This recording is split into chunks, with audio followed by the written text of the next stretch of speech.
공산국가냐? 내 돈인데 왜 허락을 받아야 합니까? 빅브라더가 현실이 됐네요. 지난 내 돈인데 못 꺼냅니다. 영상에 달린 수백 개의 댓글 중 일부 내용입니다. 어찌 보면 특별한 내용이 아닐 수 있었습니다. 시청자 한 분이 1,000만 원 현금을 인출 시도했다가 창고에서 질문을 받았다는 경험담이었습니다. 그런데 많은 분들이 공감해 주시며 수백 개의 댓글이 달렸습니다. 왜냐?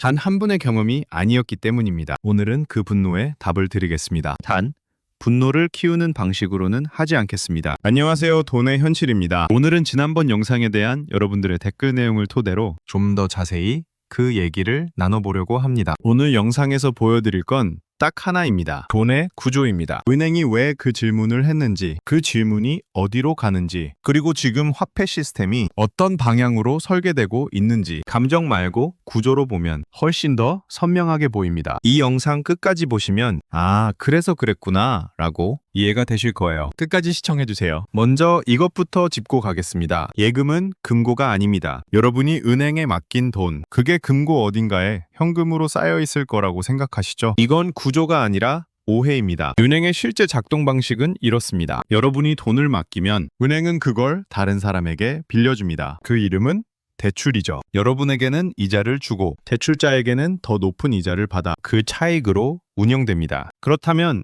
금고에 남는 건 얼마냐? 법으로 정해진 최소치만 남깁니다. 이걸 지급 준비율이라고 합니다. 쉽게 말하면 이겁니다. 은행은 고객이 언제든 찾아올 수 있으니 최소한 이 정도는 갖고 있어라. 국가가 법으로 강제하는 겁니다. 한국의 경우 언제든 꺼낼 수 있는 보통예금, 즉 요구불예금 기준으로 약 7%입니다. 만기가 있는 정기예금은 더 낮습니다. 2%입니다. 당장 찾을 가능성이 낮으니 준비금을 덜 쌓아도 된다는 거죠. 비유로 설명하면 이렇습니다. 100만 명이 돈을 맡긴 은행이 있습니다. 이 은행이 의무적으로 갖고 있어야 하는 비율이 7%라는 겁니다. 단, 이건 내 예금 100만 원, 금고에 7만 원으로 딱 따로 보관된다는 뜻이 아닙니다. 은행 전체 자금 중에서 그 비율만큼은 시스템상 의무적으로 잡아두는 구조라는 겁니다. 핵심은 내가 맡긴 돈의 대부분은 이미 다른 사람에게 대출로 나갔다. 그게 은행의 기본 구조입니다. 여기서 한 가지 더 있습니다. 예금자 보호법이라는 게 있습니다. 은행이 망했을 때 정부가 예금자에게 돌려주는 한도입니다. 2025년 9월부터 한도가 1인당 1억 원으로 상향됐습니다. 기존 5천만 원에서 2배로 늘어난 겁니다. 그런데 1억 원을 넘는 금액은 은행이 파산하면 돌려받지 못할 수 있습니다. 은행에 2억 원을 넣어둔 분이라면 1억 원은 보호가 되고 나머지 1억 원은 보호가 안 됩니다. 이게 구조입니다. 자, 여기서 핵심 질문입니다. 예금자들이 동시에 몰려와 내 돈 전부 꺼내주세요 라고 하면 어떻게 되냐? 줄 수 없습니다. 돈이 없으니까요. 이걸 뱅크런이라고 합니다. 은행으로 뛰어간다는 뜻입니다. 1997년 한국에서 일어났습니다. IMF 위기 때입니다. 은행 앞에 줄이 섰습니다. 그 공포가 또 다른 공포를 불렀습니다. 그런데 2023년에는 이 뱅크런이 단 하루 영업일 만에 일어났습니다. 미국 실리콘밸리 은행입니다. 소셜미디어에 이 은행 위험하다는 글이 퍼졌습니다. 하루 만에 420억 달러가 빠져나가려 했습니다. 우리 돈으로 약 55조 원입니다. 55조 원. 하루 만에. 스마트폰 버튼 몇 번으로요? 1997년 뱅크런은 사람들이 직접 은행 앞에 줄을 서야 했습니다. 하루에 처리할 수 있는 인출에 물리적 한계가 있었습니다. 2023년은 달랐습니다. 앱 하나로 수십 초 만에 이체가 완료됩니다. 속도가 완전히 달라진 겁니다. 이게 디지털 뱅크런입니다. 이 구조를 이해하면 왜 은행이 내 돈 인출에 질문을 하냐는 질문의 답이 나옵니다. 막는 게 아닙니다. 절차가 시작되는 겁니다. 창구 직원의 그 질문은 불친절이 아닙니다. 은행 시스템이 무너지는 속도를 늦추기 위해 설계된 마찰입니다. 물리적인 속도 조절 장치입니다. 보조 하나. 은행은 예금을 운용합니다. 그게 기본입니다. 자, 이제 더 깊이 들어갑니다. 은행 창구 직원은 단순 서비스직이 아닙니다. 법적 보고 의무자입니다. 이걸 특정금융정보법이라고 합니다. 흔히 특금법이라고 부릅니다. 여기서 잠깐 역사적 맥락을 짚겠습니다. 40대 이상이신 분들은 기억하실 겁니다. 1993년 금융실명제, 그 이전에는 차명계좌가 가능했습니다. 남의 이름으로 통장을 만들 수 있었죠. 당시에는 내 돈을 내 이름으로 쓰는 게 왜 의무야? 라는 반발도 있었습니다. 하지만 금융실명제는 시행됐고 차명계좌의 익명성을 끊었습니다. 그게 첫 번째 변화였습니다. 지금 일어나고 있는 건 두 번째 변화입니다.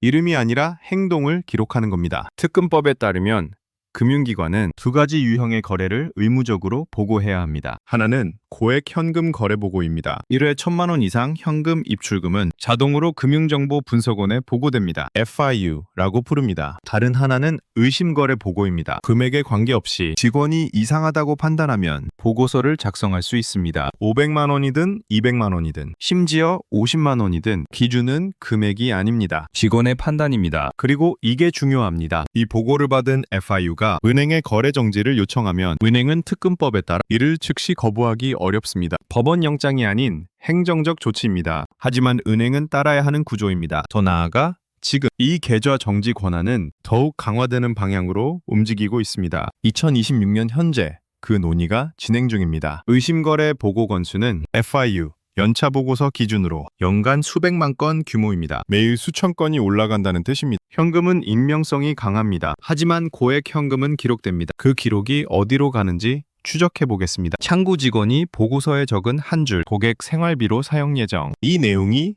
FIU 시스템에 올라갑니다. FIU는 이걸 분석합니다. 필요하면 국세청, 검찰, 경찰에 넘깁니다. 국세청은 지금 AI 기반 과세 시스템을 운영 중입니다. 공식 명칭은 빅데이터 기반 과세 인프라입니다. 이 시스템이 분석하는 데이터가 뭐냐? 은행 창구 직원이 기록한 내역, 카드 사용 내역, 부동산 등기 정보, 사업자 매출 신고, 이 모든 데이터를 교차 분석합니다. 2024년 기준으로 국세청 세무조사 건수 약 15,000건 중에서 AI가 선별한 비율이 20%를 넘었습니다. 세무조사 대상 5명 중 1명은 사람이 아니라 알고리즘이 골랐다는 겁니다. 그 알고리즘의 판단 기준이 뭐냐? 신고된 소득 대비 설명이 안 되는 현금 흐름입니다. 연봉 5천만 원인 직장인이 석 달 안에 현금 3천만 원을 인출하면 시스템이 질문을 던집니다. 이 돈은 어디서 왔고 어디로 갔습니까? 그 질문에 답을 못하면 조사가 시작됩니다. 53세 자영업자 박 씨를 보겠습니다. 가게 리모델링을 앞두고 인테리어 업체가 현금 결제를 요청했습니다. 흔한 상황이죠. 700만 원을 현금으로 인출했습니다. 석 달 뒤 국세청에서 연락이 왔습니다. 자금 출처 소명 자료를 제출하십시오. 범죄가 아닙니다. 잘못한 것도 없습니다. 하지만 영수증이 없었습니다. 현금 거래라서요. 3개월 동안 자료를 모았습니다. 세무대리인 비용으로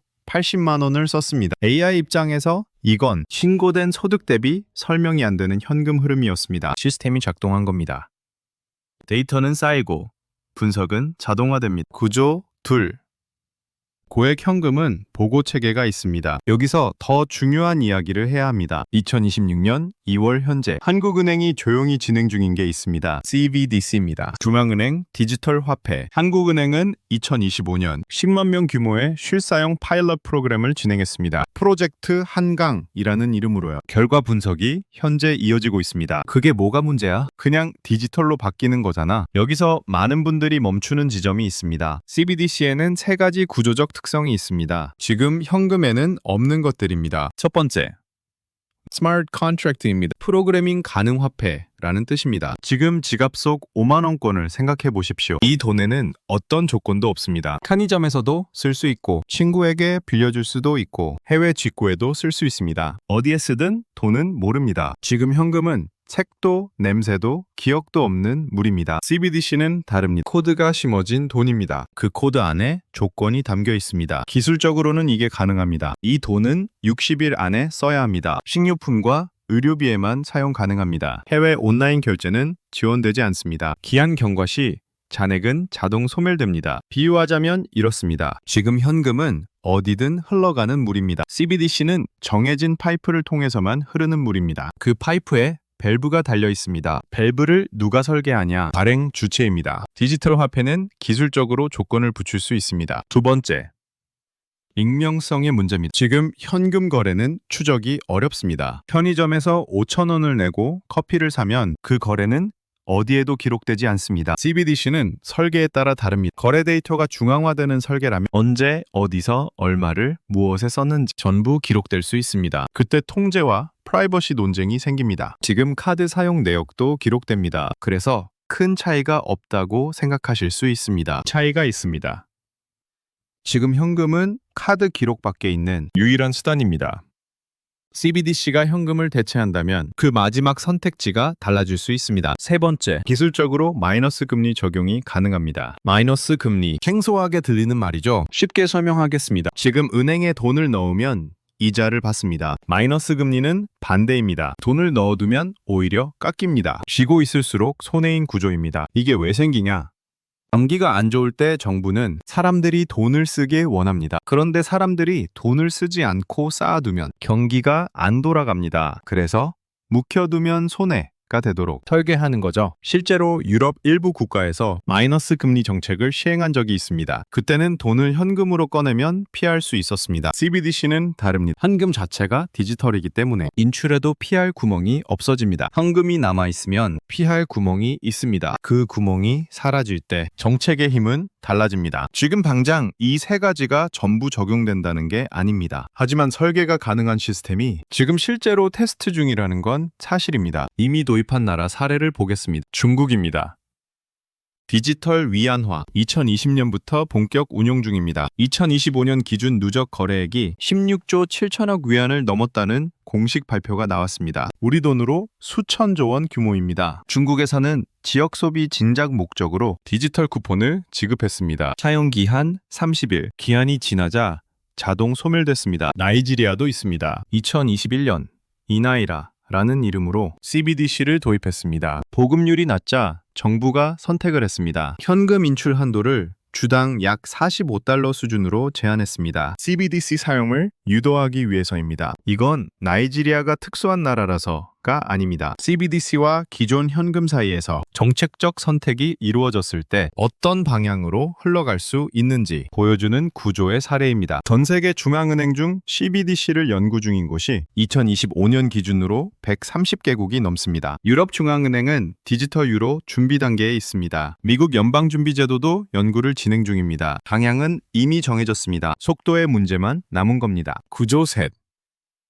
디지털 화폐는 조건부 설계가 가능합니다. 자, 그렇다면 이 구조 안에서 어떻게 대응할 것인가? 지금 당장 뭘 해야 한다는 말씀을 드리려는 게 아닙니다. 5가지 기준을 본인에게 물어보십시오. 현금 거래 시 날짜, 금액, 용도, 이 세 줄을 기록하고 있으니까 메모 앱이든 수첩이든 상관없습니다. 이 습관 하나가 나중에 소명 절차를 막아줄 수 있습니다. 박 씨가 이걸 했다면 80만 원은 쓰지 않았을 겁니다. 내 자산이 원화 예금에만 집중되어 있습니까? CBDC 조건이 적용될 때 글로벌 자산은 그 조건 밖에 있습니다. S&P 500은 미국 대표 500개 기업에 동시에 분산 투자하는 지수입니다. 원화 자산과 다른 통화권의 일부를 두는 것, 이게 디지털 비상금 사다리의 기본입니다. 단, 이건 본인의 소득 구조와 지출 패턴을 먼저 따진 뒤에 판단해야 합니다. 예금자 보호 한도를 기억하십니까? 2025년 9월부터 한도가 1인당 1억 원으로 상향됐습니다. 하지만 1억 원을 넘는 금액은 은행이 파산하면 보호받지 못할 수 있습니다. 한 은행에 자산이 집중되어 있다면 분산 예치를 고려해볼 시점입니다. 1,000만 원 이상 현금 인출이 자동 보고 대상이라는 사실을 알고 있습니까? 모르고 당황하는 것과 알고 대응하는 건 전혀 다른 결과를 만들어냅니다. 계좌가 갑자기 동결됐을 때 이의 신청 경로를 알고 있습니까? FIU 이의 신청 창구와 금융감독원 민원센터, 이 두 가지만 알아두어도